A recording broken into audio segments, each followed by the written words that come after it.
Okay. So if you move away from the microphone, you can still hear me. Okay.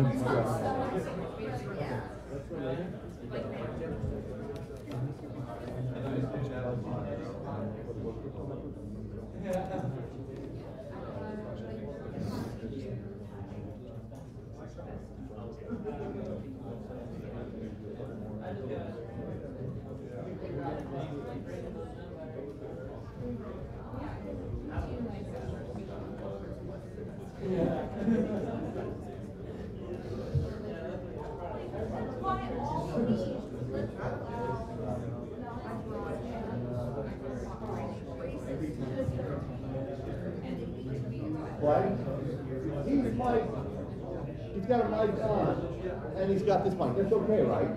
We Yeah. can get any feedback or anything? Okay, you're fine.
Okay, you all quiet down at 3 o'clock. It works fine. This lecture is on Austrian capital theory, and that's essential to learning about the business cycle of the Austrian School. And I'll do a lecture on that in another day or so. But I'm going to lead up to it so that you can see just how crucial it is to get the capital theory straight and to recognize that other schools of economics just don't see it. They don't see it at all, and especially Milton Friedman. And so I show you two views here. One is a Hayekian stages of production model. You know what that is. And the other one is the Friedmanian, and actually it's Knightian. It comes from Frank Knight, when both Knight and Friedman were at the University of Chicago. And I would claim that Friedman got just a little too much Knight to understand how the business cycle works. We're going to neglect Keynes's animal spirits. Okay, we'll just leave that aside. Now, start out that one of the reasons that people get confused about capital in Austrian theory or any other theory is that the word capital is used in so many contexts. And so I'll show you a few, and then we'll zoom in on a couple that are at issue this afternoon. We could talk about bank capital, that's assets minus liabilities or net worth. Yeah, we know about that. Liquid capital, how liquid is it?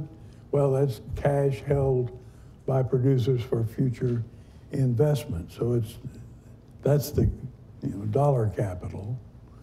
Here's fixed capital. You know what that is, plant and equipment. Fixed implies durable. Working capital, that's goods in process, raw materials and semi-finished goods. Capitalized value, that's present value of net future receipts. Okay? So the word is used to mean a lot of different things. And human capital, present value of a skilled worker's future earnings. Rothbard didn't like the use of the word human capital. And I'm not sure just why. I think I know, and that's because business firms have to hire people, and the capital that those people have are their capital, not the producer's capital. But nonetheless, that's still another use of the word capital.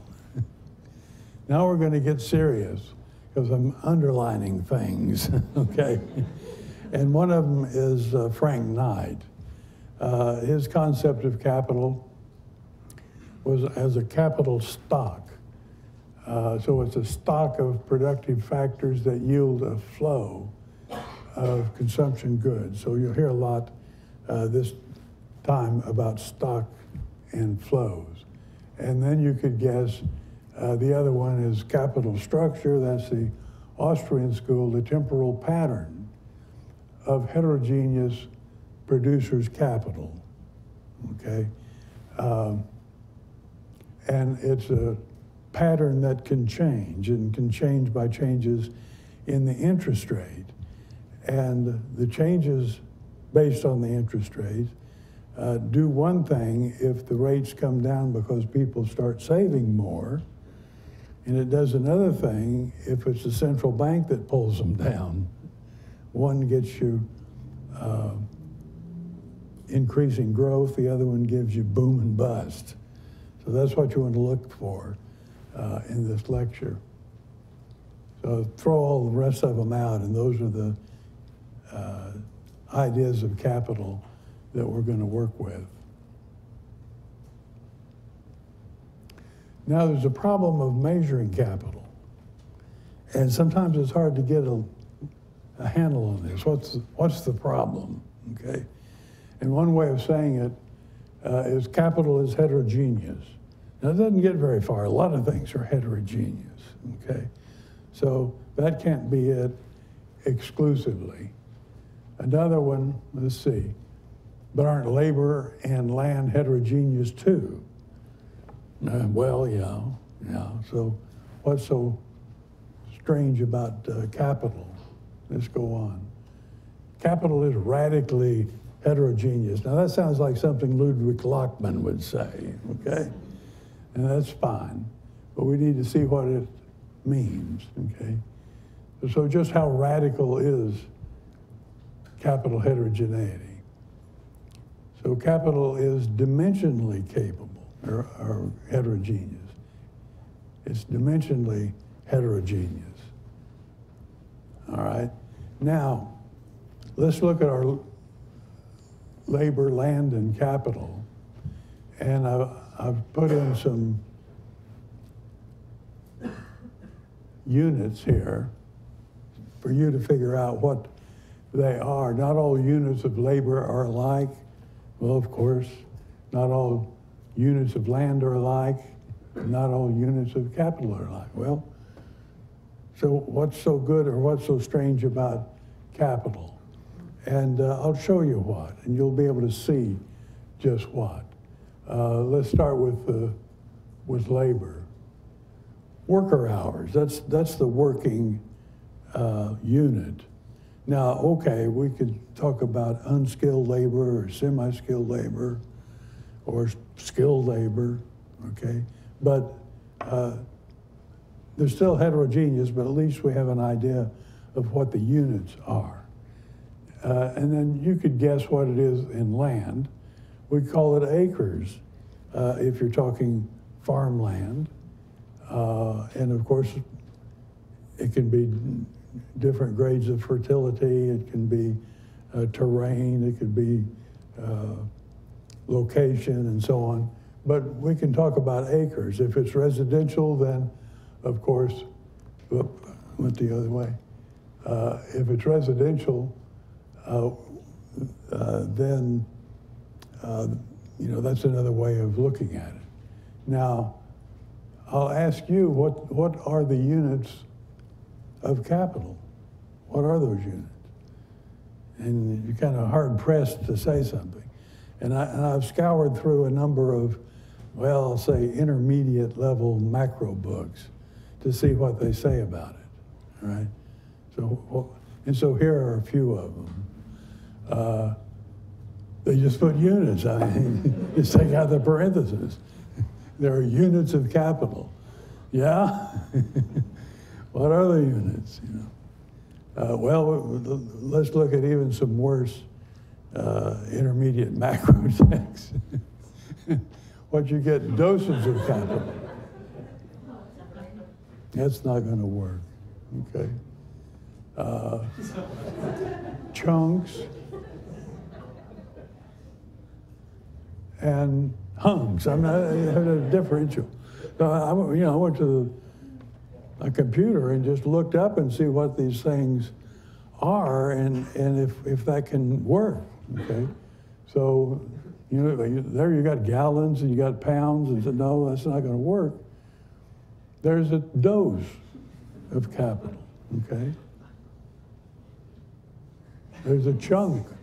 Is it a standard chunk? I don't know. Could be. And a hunk.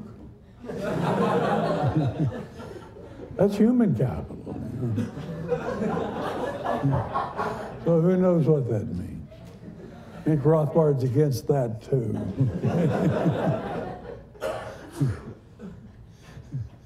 Okay. Now, what our focus is on is the Austrians and Frank Knight and later Friedman, all right? So you can see what the divisions are. Temporal pattern, that's the Austrians. And it's not just Hayek, it's Menger, it's Mises, Schumpeter, Bombeberg, all right? It's all about the temporal pattern. You have to have a time element in there.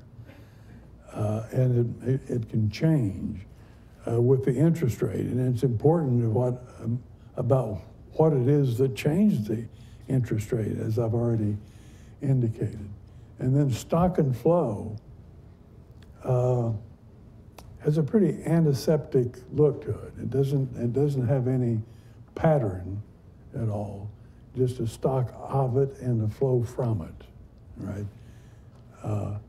Now, it turns out that same clash came much earlier with, of course, now Bombeberg looking at the temporal pattern, and John Bates Clark with stock and flow, okay? And I don't see much of stock and flow that he had as opposed to some of the others in Friedman, for instance. Although I have to say I have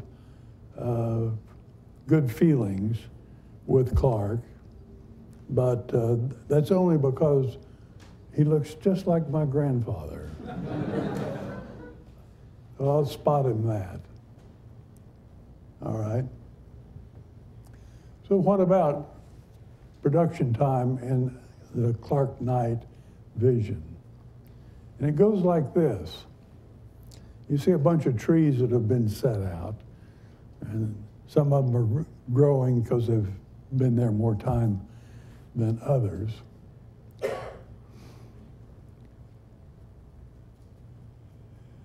And Clark would argue, and so would Knight, and so would Friedman, okay, that once the steady state is reached, and I underline that, then production time is irrelevant. It's irrelevant. And right now, I'll clue you in that you may not have read enough Knight, but Knight puts quotation marks around verbs that make you wonder.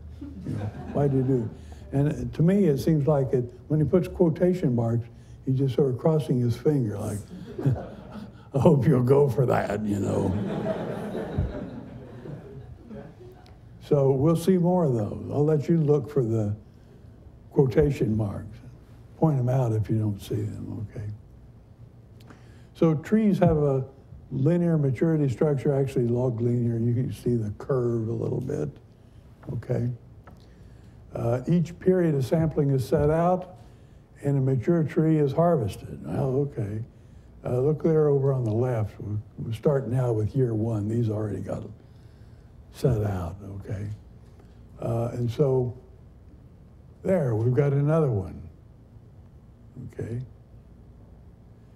And then look over at the right, and you can harvest that tree, okay? And so you've got a new tree, and yet you've got left what you had to start with, all right? Because it's a steady state. As long as you maintain the steady state, there's no time element involved at all, according to Knight and Friedman in that sense. Right? So the next period presents us with the same maturity profile. All right, let's see. Yeah, see, that grows. It grows again. So that's what you had before. Right? You don't have to worry about time at all. Okay, so here's a look at the quotation marks. Okay, it's the setting out that enables the harvesting. Really? Is that what enables the harvesting? And what that means, of course, is that somehow if you're just dead set on having a steady state economy with no increase or no decrease, if you just have to have that, then this is what you do, okay? Now this one just got Hayek, he couldn't stand it. Setting out the sapling now produces, look in quotes, the harvestable tree now, okay? and of course, Hayek says that's just an absurd use of words. That's all there is to it. It can't be true. And there you go. So production and consumption are simultaneous. So why, Hayek, why are you worried about the time element? It's the same every time. So this is what Knight and then Friedman are thinking about. Okay, now here's George Stigler, and Stigler, of course, as most of you know, was at Chicago at the time that Friedman was, and Knight was. So George Stigler defends Clark and dismisses Bohm-Bawerk on the basis of the simultaneity of production and consumption. We can say that any one row of trees takes 50 years to mature, but since there is a constant output of timber forever, there's simply no point in saying it. Isn't that a strange thing? That's George Stigler, and that's prices in production. No, that's not it. That's production, production and distribution theories in 1941. And that's Stigler's dissertation under, guess who, Frank Knight. So that's the story. And we'll get one more thing about Stigler. Look at this. I wrote my dissertation in the history of economic thought under Frank Knight. He was so strong-minded and so critical a student of the literature that it was a good many years before I could read economic classics through my own eyes instead of his. I have never brought myself to read through my doctoral dissertation, and that's production and distribution theories again, because I knew I would be embarrassed by both the Knightian excesses and its immaturity. That's Stigler, who said it at a talk in the 84, that's it. All right. Now we got what I call the black box capital theory. What's black box capital theory? It's like a flight recorder on an airline. That's the black box. Is it really black? No, it's orange, okay? It's orange. The blackness is that you don't get to see inside, that's it. You just don't look at it, okay? Don't open it up.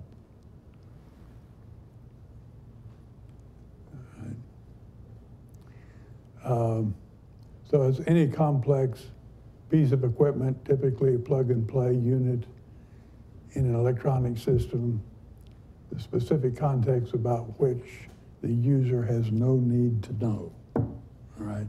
Now, this is a complete analog to the capital stock. All we need, do not open, okay? So that's the idea. That's you don't mess what's in the box. That's the capital in there.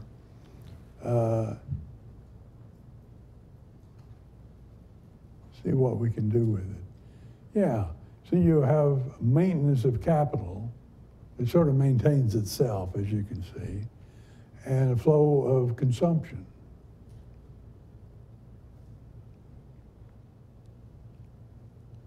So, I ought to leave the maintenance of capital there because that is just a technicality. I think that's what you're looking at with the capital stock.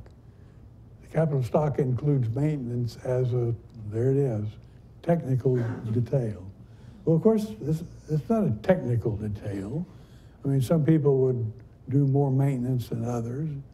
You might do it once a week or once every 10 days. Once every 5 days, whatever you choose to do, okay, and worries about if it goes wrong, maybe you should do a little more maintenance, right? So it's not a technical detail at all.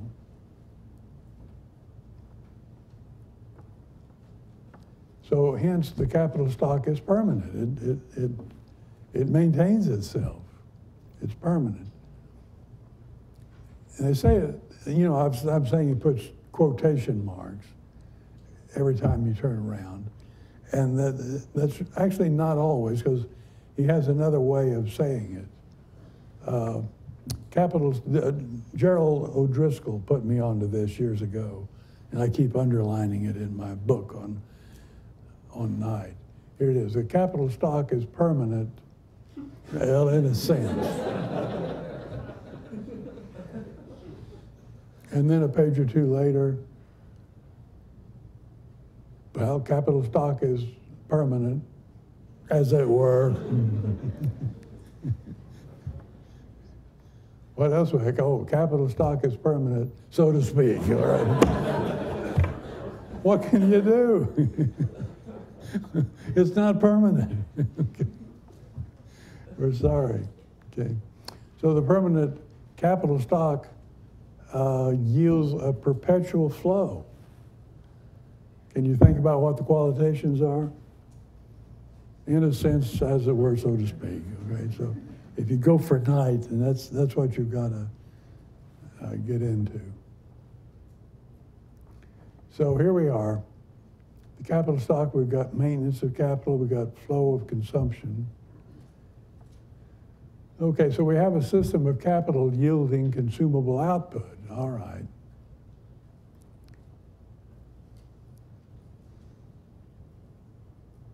And then he says, but really there's only one factor of production. You thought there were three. There were only one. And it's capital, okay? So human capital, everything becomes capital. Land becomes capital and so on, in the broad sense of sources. So now we've gone to the idea of sources, okay? Because source is much more inclusive than just capital as you thought it was before you realized that really there's only one factor of production, and it's sources. Now, look at our maintenance of capital. Well, land, labor, and capital are all capital in the broader sense, right? So maintenance of sources is what we look at. And look at the flow of consumption. It's the flow of services, because Knight doesn't want to mess with people who aren't producers that nonetheless have things like houses that yield a return over time. Okay, he wants it all be services.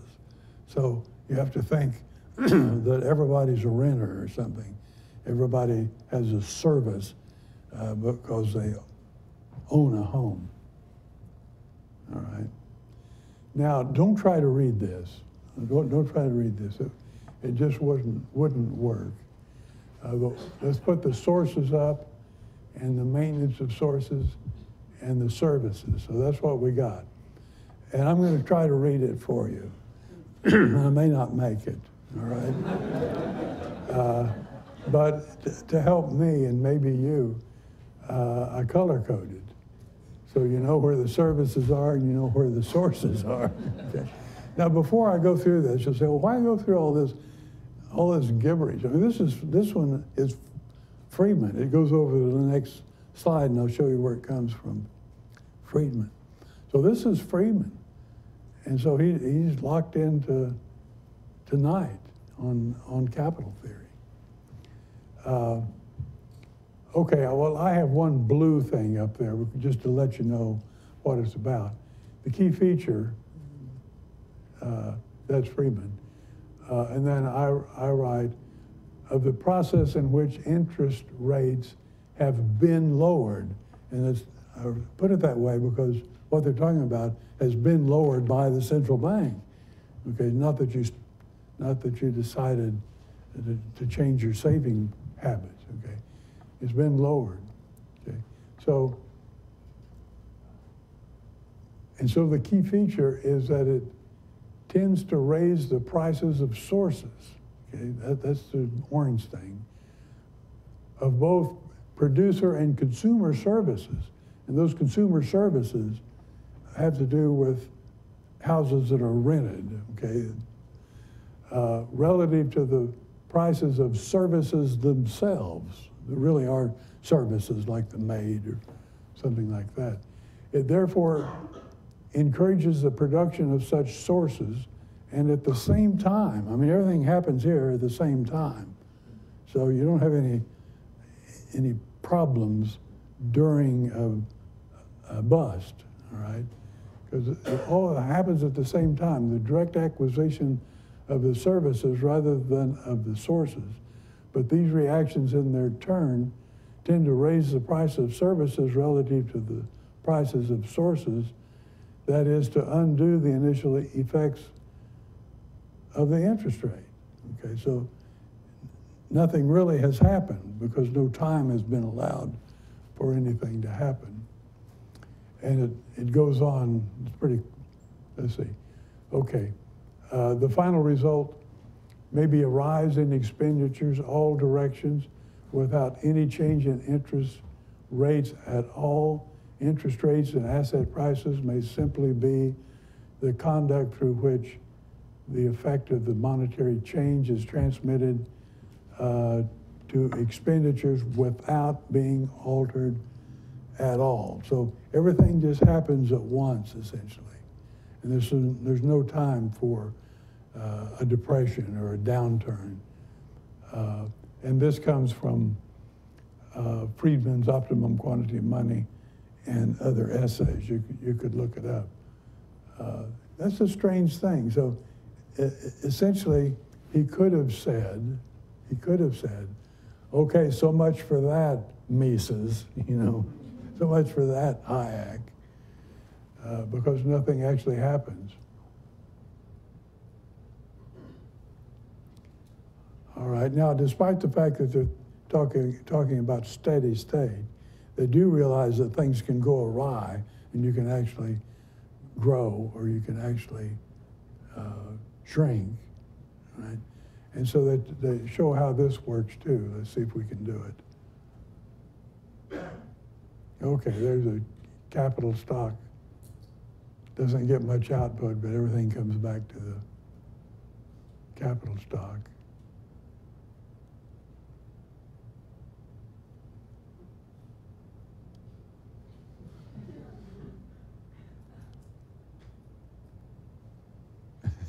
It's gone. Okay.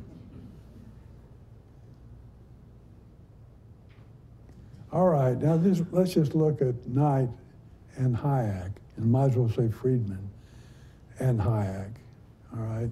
So it goes like this. Maintenance is a technical detail. Well, Hayek wouldn't agree. Maintenance is a matter of choice. Capital is permanent, no. Capital depreciates, but is augmentable. Right? Capital is the only factor. Capital is heterogeneous and multi-specific. Production time is irrelevant. And production time is a key variable. And boy, is that true in Austrian economics. It's a key variable. It's all about sources and services. It's all about temporal capital structure. It's about stocks and flow, according to Knight, and it's about dynamic market processes, according to Hayek. You can't think of two economists that would be that far apart on these basic issues, but there they are. And to me, I don't get it with Friedman. I don't get it that Friedman would pick up on that. And the only thing I can think of is that he was there with Frank Knight, and you heard what was said, what Stigler said about how he just couldn't read it on his own and had to read it through Knight. As reported in Mark Skousen in his Vienna and Chicago, Larry Wimmer, an early 1950s PhD candidate at the University of Chicago, reports that Austrian capital theory was one of those subjects verboten in Chicago, all right? And he says, one of those, what were some of the others? I don't know. All right, now let's look at Menger and show what's going on here. He uses the term goods of different orders, goods of the seventh order, goods of the first order. The goods of the first order are consumption goods, so we'll change that to consumption goods. Right? And you have higher order goods. And that always struck me as strange, higher. What makes it higher? And all I can think of, it's up there at the top of the screen, you know. That's higher. He called it higher order goods, so they put the highest order goods near the top of the screen. And Hayek followed suit, as you'll see shortly. Right? So there's the higher order goods. Now, what we see here is production proceeds top to bottom. Well, how could it not? You can't start at the bottom and go to the top, all right? But value imputation goes from bottom to top, okay? And some of this parallels what Dr. Salerno talked about this morning. Now you can see what I've done is just superimposed Hayek structure of production. That's page 56 or whatever in the structure of production. Orders of goods, all right? And this thing sort of strange. It took me a long time to wonder, well, what is that Menger thing and then now the Hayek thing are strange. And what's strange is is that you have time coming down the horizontal axis. Well, okay, but there's nowhere else in this world of economics where time goes downward. Always goes upward, but it goes downward. You might think that it crashes at the origin or something. And at the bottom, you have consumer goods that are flushed out, okay? And that's sort of odd too. I'm gonna clean it up a little bit. That's just Hayek now. There it is, okay. Now, I worked on this to sort of fix it, because I didn't like this time coming down, and I worked on it quite a while. Walter Block told me I did a good job, okay? So let's see how it works. There. I got it. Okay. So the time goes left to right, as you would think, and the consumption comes out at the right, as you would guess, okay?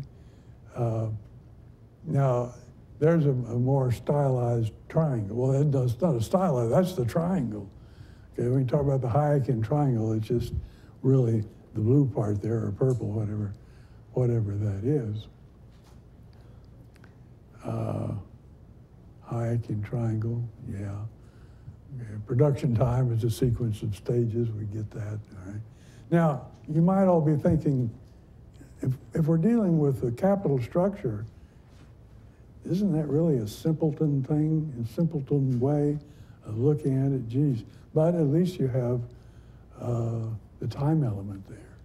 And if you really think that's just too simple for you to play with, then go to pure theory of capital instead of prices and production, and here's what you'll find. So you'll be better off with the purple triangle, okay?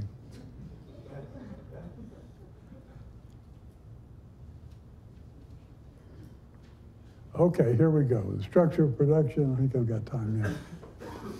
Capital-based macroeconomics disaggregates capital intertemporally. Consumable output is produced by a sequence of stages of production, the output of one stage feeding into the input of the next. The temporally defined stages are arrayed graphically from left to right. The output of the final stage constituting consumable output. Right? So there's the triangle in stages. At least we put the stages back in. And there's somebody at the early stage. It looks like he's on the ball, knows what he's doing. Late stage. Now that guy's kind of loafing and doesn't have any customers, but they'll show up, okay? Late stage investment activities exemplified by inventory management, all right? Now I put this in here. This is a factory. It says main gate down here, and you see the main gate over there, and you'll see a sign that says, "You are here." If you've ever gone to look at you are here, right? But what's missing is one that says we are here. And the point is that almost any factory would be producing things that some go one stage and some go another, and you're not quite sure because you haven't read prices in production. You don't know what is where, all right? So they wouldn't be able to tell you where it goes. It might be ball bearings that go to mining equipment, and also go to skateboards. Is that early stage or late stage? So it's really, you can't sort it out. at the industry level. For pedagogical convenience, the initial capital structure is shown as having 5 stages. With growth, the number of stages will increase. Well, okay. So while all 5 of these stages are in operation during each period, resources can be tracked through the structure of production over time. And let's watch that. Watch the goods in process. There it is. Oh, this is a note here. Hayek introduced the triangle in 1931 when Henry Ford was still producing a Model A. If only Hayek had had PowerPoint, he could have shown how the abstract triangle aligns with real-world output. Okay? But we can do that here.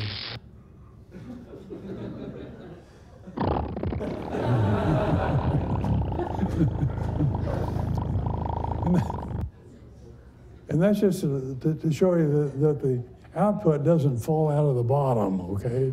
It comes to the right.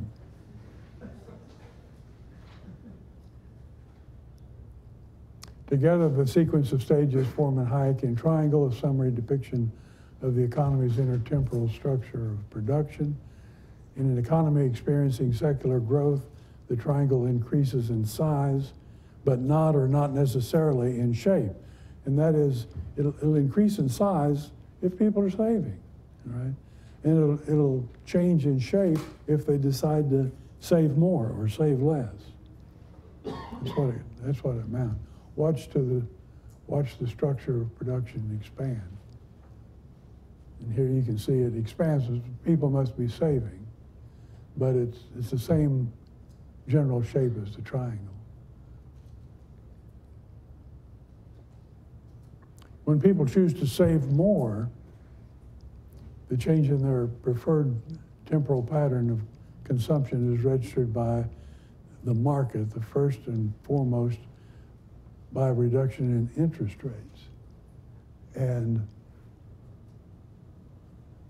let's see, reduced current consumption frees up resources in the late stages, which then can be employed in the early stages. I should say, which some can be employed in the early stages. So it looks different. Let's see.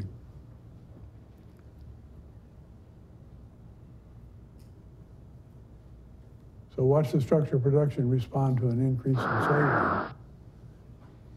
All right. So sure enough, see, when Keynes saw that, he didn't have a triangle. So when he saw that people saved, that means they're not consuming. Well, hell, if they're not consuming, why would we be producing? All right? And Hayek realizes that no, if they're saving, that changes the interest rate, and it makes production better, more profitable.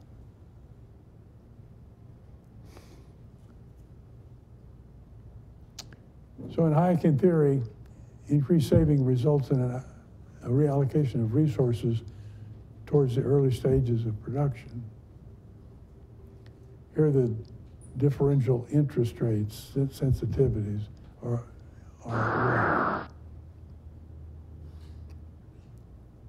in Knightian theory, increasing savings beyond capital maintenance requirements result in an increase in the capital stock, but with no implications about capital's temporal structure. So that's what's lame about this.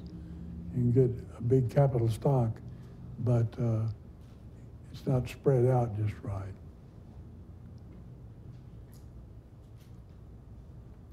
An increase in output of consumer goods emerges over time as the early and intermediate products move through the more time-consuming structure of production.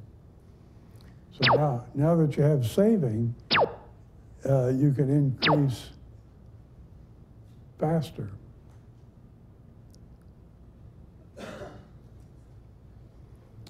We can see clearly the critical difference between Knight and Hayek. If you burn through the casing of the Knightian black box, we see the Hayekian temporal structure of capital that allows for differential interest rate sensitivities, and hence reveals the market mechanism that tailors production plans to the intertemporal preferences.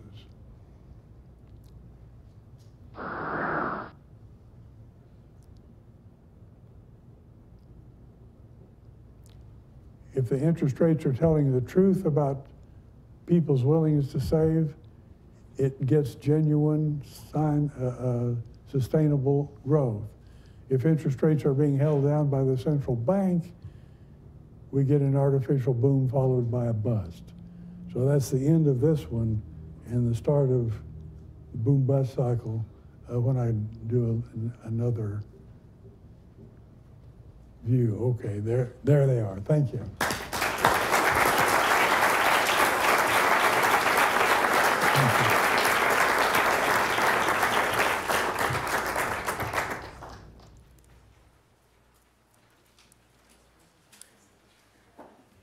And I'll be up here in a while if somebody wants to talk.